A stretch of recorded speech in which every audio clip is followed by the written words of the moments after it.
Death is the only certainty, but most people live as if they were eternal, completely unprepared for the soul's most critical journey. Ignoring this is a tremendous risk. The Bardo Thodol is not about mourning. It is the essential guide to navigating the unknown. Are you going to wait until it's too late?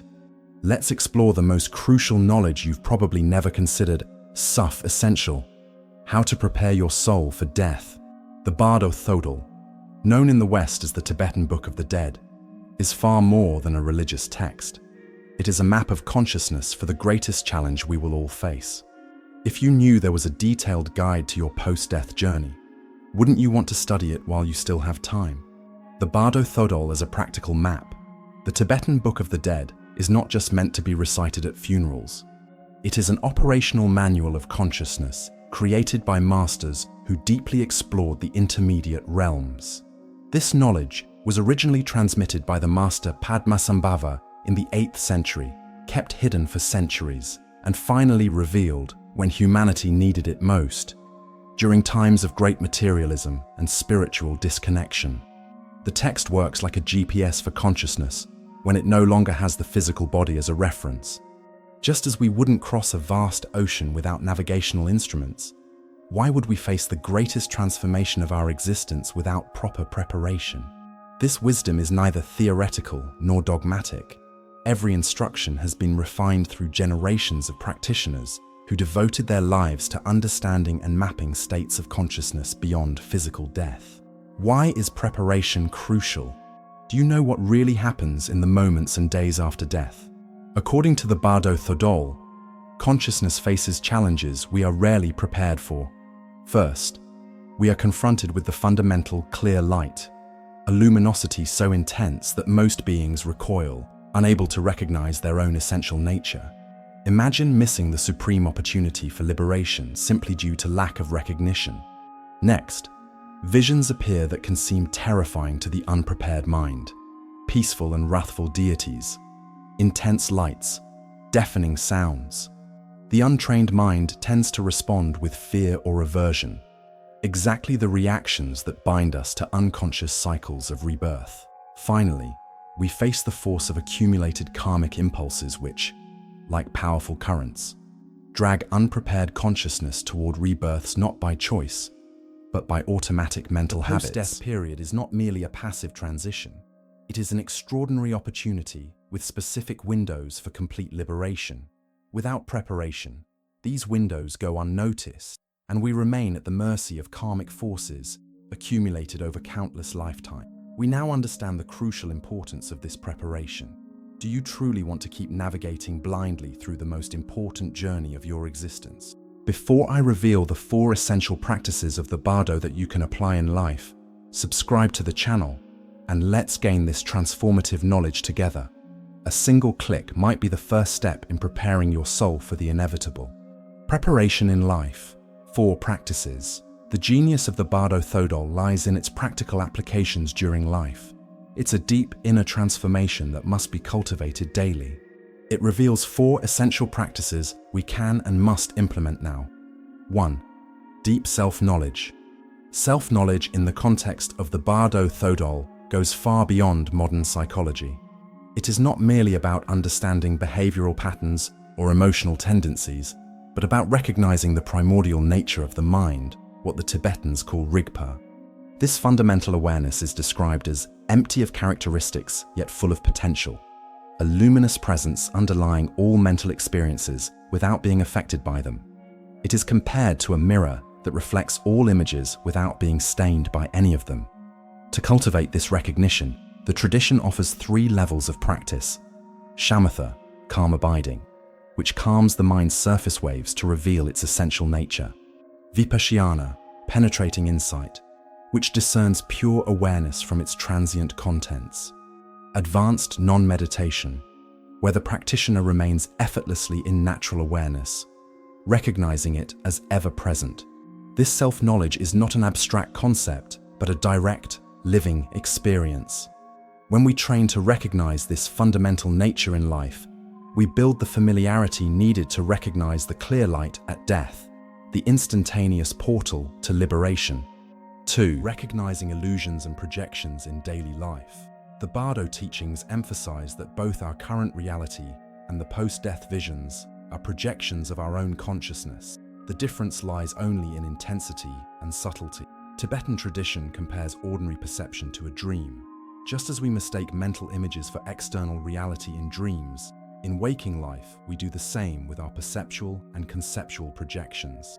To develop the recognition of illusions, the practitioner cultivates 3 levels of awareness: intellectual understanding that all experiences are mental projections, using analytical insight to deconstruct the apparent solidity of perception; meditative experience observing the arising and dissolving of mental phenomena, revealing their transient, dependent nature; non-dual realization, where subject and object are seen as inseparable, transcending the fundamental illusion of separation.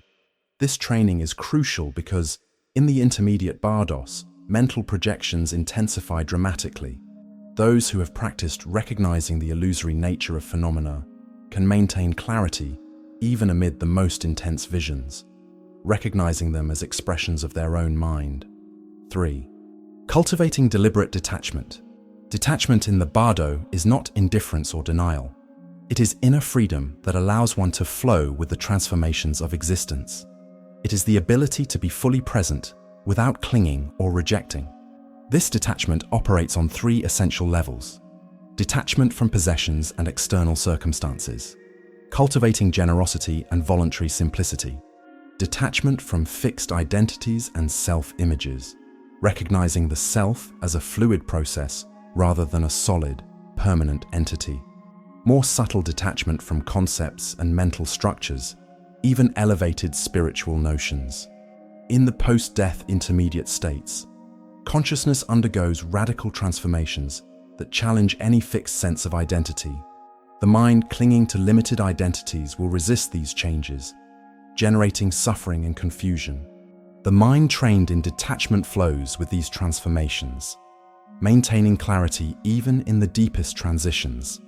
Specific practices to cultivate detachment include meditation on impermanence, regularly contemplating the transient nature of all experiences; Tonglen, giving and receiving, where one exchanges personal happiness for the suffering of others, transcending attachment to personal well-being; advanced Chöd practice, where one imaginatively offers one's body as nourishment to all beings, cutting the fundamental attachment to the physical form.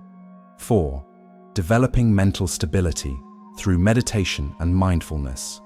The Bardo Thodol emphasizes that the quality of consciousness at the moment of death and in the intermediate states is determined by the mental stability cultivated during life. This stability is not rigidity or control, but an alert, flexible presence that remains centered even in the midst of intense experiences. Tibetan tradition describes 3 levels of stability: external stability, maintaining posture and an environment conducive to mental clarity; energetic stability, working with subtle channels and inner winds through practices like pranayama and tummo; inner heat, stability of pure awareness, resting in the unchanging nature of the mind, regardless of external conditions or internal states. To cultivate this stability, the practitioner develops one-pointed concentration, ekagrata, through practices such as breath focus, deity visualizations, or mantra recitation; objectless panoramic awareness, resting in open clarity without fixation; non-meditative presence, where stability becomes so natural it requires no deliberate effort. In the intermediate Bardos, consciousness encounters overwhelmingly intense experiences. An untrained mind will be tossed like a leaf in the wind. A mind stabilized by regular practice remains present and aware even during the most extreme events, retaining the capacity for conscious choice rather than automatic reaction. As the Bardo Thodol teaches, preparation for death is preparation for liberation. Every moment of genuine practice is a step toward the ultimate freedom that awaits beyond the illusions of conditioned existence. A restless and scattered mind cannot maintain awareness in the intermediate states. The mental serenity we cultivate in life becomes our anchor during the most intense moments after death. Dedicate at least a few minutes each day to formal meditation, navigating the Bardos. The Bardo Thodol maps out three main states that consciousness passes through after physical death. It is a detailed map compiled by generations of masters through deep meditative practices. First state, the Bardo of Chikhai. This is the exact moment of death, when the constituent elements of the body begin to dissolve in a specific sequence and the fundamental clear light manifests. This dissolution follows a precise order that you can learn to recognize. First, the earth element dissolves into water, creating a sense of heaviness and sinking. Vision becomes blurry, physical strength diminishes dramatically, and the body feels too heavy to support. Then, the water element dissolves into fire. We experience internal dryness, external sounds become distant or echoing, and control over bodily fluids is lost. Next, the fire element dissolves into air. Body temperature drops from the extremities inward, all odors vanish, and breathing becomes irregular and shallow. Finally, the air element dissolves into space. Breathing stops entirely with one final prolonged exhale, and all external sensory perception ceases. It is precisely at this moment that the most extraordinary phenomenon occurs: the manifestation of the fundamental clear light. This is not an external or divine light, but the essential nature of the mind, revealed in its absolute purity, when all coarse obscurations temporarily dissolve. Recognizing this clear light as our own essential nature, not as something external, results in instant liberation. This is the moment of the greatest opportunity, the direct doorway to freedom. If recognition does not occur, this light gradually fades, giving way to the next Bardo. Second state, the Bardo of Chönyid. If liberation does not happen in the first Bardo, consciousness enters the intermediate visionary state. This period, which lasts approximately 2 weeks in human perception, unfolds in a specific, precise sequence.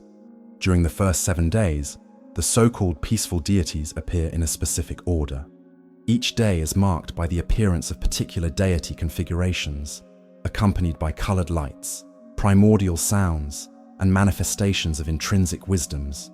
On the first day, Vairochana appears in white, representing the wisdom of the Dharma Dhatu, the understanding of emptiness. Pure white light radiates intensely. On the second day, Vajrasattva appears in blue, manifesting mirror-like wisdom that reflects all phenomena without distortion.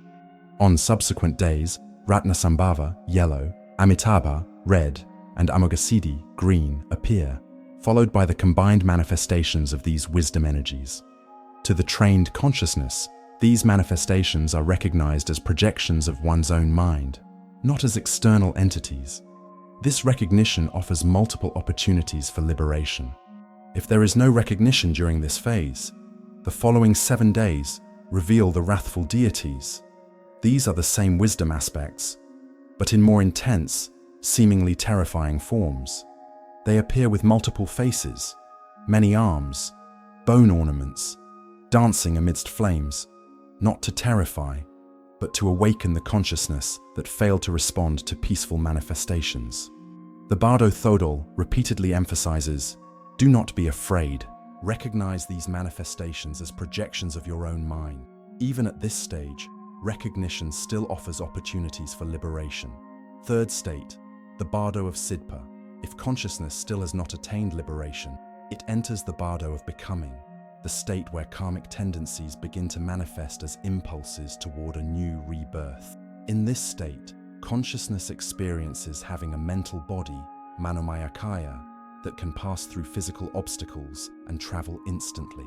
There is clear perception of other beings in the Bardo, especially those of the same karmic category, and visions of potential places of rebirth appear as colored lights and attractive or repulsive environments. Emotional and mental tendencies from previous lives intensify dramatically. Consciousness begins to be carried by karmic winds towards specific realms of existence based on dominant tendencies. The Bardo Thodol describes signs indicating which of the 6 realms consciousness is being drawn toward. Each realm manifests with specific characteristics and colors: white for gods, red for demigods, blue for humans, green for animals, yellow for hungry spirits, and smoky for hell realms. Even at this advanced stage, the Bardo Thodol offers precise instructions, including methods to close the womb doors, techniques to avoid being drawn into unfavorable rebirth situations. A sufficiently trained consciousness may consciously choose parents and circumstances favorable to spiritual development, generate the intention to be reborn in pure realms where spiritual progress is supported. In exceptional cases, manifest a Nirmanakaya, emanation body, to benefit other beings. Achieve liberation even at this final stage by recognizing the true nature of the visions. The invaluable power of the Bardo Thodol lies in preparing us to recognize these stages when we encounter them, transforming what could be a confusing and frightening journey into a conscious path to liberation, or at the very least, a favorable rebirth. As the text affirms, he who familiarizes himself with these teachings in life will not fear death, for he will recognize each stage as the reunion with a landscape already known. This deep understanding of the Bardos not only transforms our relationship with death, but reveals the extraordinary opportunity it represents. Conclusion: physical death is inevitable, but the Bardo Thodol reveals that we can transform this transition from something feared into an extraordinary opportunity for liberation. The tools offered by this ancient guide are technologies of consciousness, refined by generations of dedicated practitioners. Every moment of self-knowledge, every practice of detachment, every instant of mental clarity we cultivate now is preparing us for the most crucial moment of our existence. Death doesn't have to be a leap into darkness or a passive surrender to the unknown. It can be a journey navigated with wisdom, clarity, and purpose. As the Bardo Thodol reminds us, do not be distracted now. This is the moment you have been waiting for. This message applies as much to life as it does to death, for preparation begins now, not on your deathbed.